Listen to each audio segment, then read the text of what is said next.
चाहे हाथ पांव होना हो, बच्ची जिंदगी में हौसले काफी है। और हमें हैरत से देखने वालों सुन लो, हौसलों में उड़ान अभी बाकी है, हौसलों में उड़ान अभी बाकी है।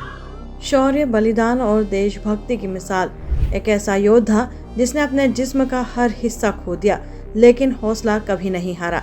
ये कहानी है लांस नायक दीपचंद की।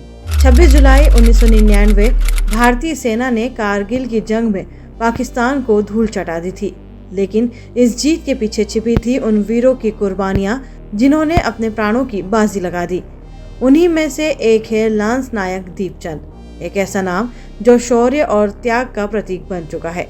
कारगिल की ऊंचाइयों पर जब दुश्मन ने कब्जा जमाया, तब दीपचंद अपनी तोपों से दुश्मन के बंकरों को तबाह कर रहे थे। वो मोर्चे पर डटे रहे बिना किसी डर के, और जब अफसरों ने हालचाल पूछा तो एक ही जवाब था, साहब राशन मिले न मिले, बस गोला बारूद भरपूर चाहिए।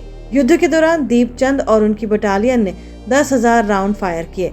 उनके पहले ही गोले ने तोलोलिंग पोस्ट पर दुश्मनों के बंकर को उड़ा दिया, और यहीं से शुरू हुआ भारत की जीत का सफर।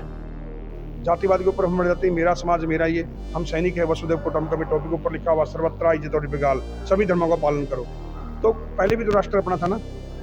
आज हम छोटी छोटी चीज़ों के ऊपर भड़काने के लेते हैं। एक आपके माध्यम से बता रहा हूँ, देश जब भी हारेगा, अपना हिंदुस्तान दोबारा है, जब तक हम जिंदा तब तक हारने नहीं देंगे, भले कंडीशन ऐसी हो, मगर जब भी हारेगा गंदी राजनीति के कारण हारेगा। भारतीय सेना हमेशा जिताने का काम करती है, तो वो जज्बा होना चाहिए और हर आदमी को सेना का नमन करना चाहिए। और अपने युवा बच्चों को, जैसे पहले हम लोग साधु संतों को एक बच्चा देते थे, उसी तरह मैं चाहता हूँ कि एक बच्चा भारतीय सेना में जरूर आए, ताकि सेवा देश की। लेकिन इस वीर योद्धा की जिंदगी ने एक और कठिन मोड़ लिया। कारगिल युद्ध के बाद जब संसद पर हमला हुआ तो देश की सीमाओं की सुरक्षा और कड़ी कर दी गई। दीपचंद राजस्थान में तैनात थे और तभी एक हादसे ने उनकी जिंदगी हमेशा के लिए बदल दी। सीमा पर एक ऑपरेशन के दौरान अचानक गोला बारूद में आग लग गई और एक जोरदार धमाका हुआ। इस धमाके ने दीपचंद के दोनों पैर और एक हाथ छीन लिया, लेकिन उनके हौसलों को नहीं तोड़ पाया। दीपचंद कहते हैं, मुझे इस जन्म में एक आस अधूरी रह गई। मैं भगवान से यही दुआ करता हूँ कि अगला जन्म भी सैनिक का ही मिले, ताकि फिर से देश की सेवा कर सकूं।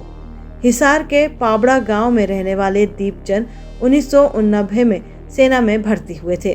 उन्होंने कई खतरनाक ऑपरेशनों में हिस्सा लिया और कारगिल युद्ध में अदम्य साहस दिखाया। उनकी वीरता को देख सेना प्रमुख जनरल बिपिन रावत ने भी उन्हें सम्मानित किया था।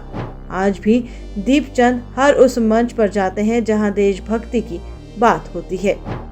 हर आदमी अगर यही यूट्यूब चलाता रहेगा तो राष्ट्र की सीमा पर कौन जाएगा। मतलब तो युवाओं को यही संदेश है कि इसके साथ साथ में आप ये खुद सोचिए कि मैं एक सैनिक बनूं और राष्ट्र की सेवा करूं। मैं ये नहीं बोलूँगा कि बाकी चीज़ों में सेवा, बाकी चीज़ों में भी है, मगर जो वर्दी पहन करके एक सेवा आती ना, क्योंकि ये वर्दी पैसे से नहीं खरीदी जाती, अपने आत्मविश्वास और अपने खुद के बलबूते के ऊपर ये वर्दी खरीदी जाती है। दीपचंद ने अपना सब कुछ खो दिया, लेकिन अपने हौसलों को कभी टूटने नहीं दिया।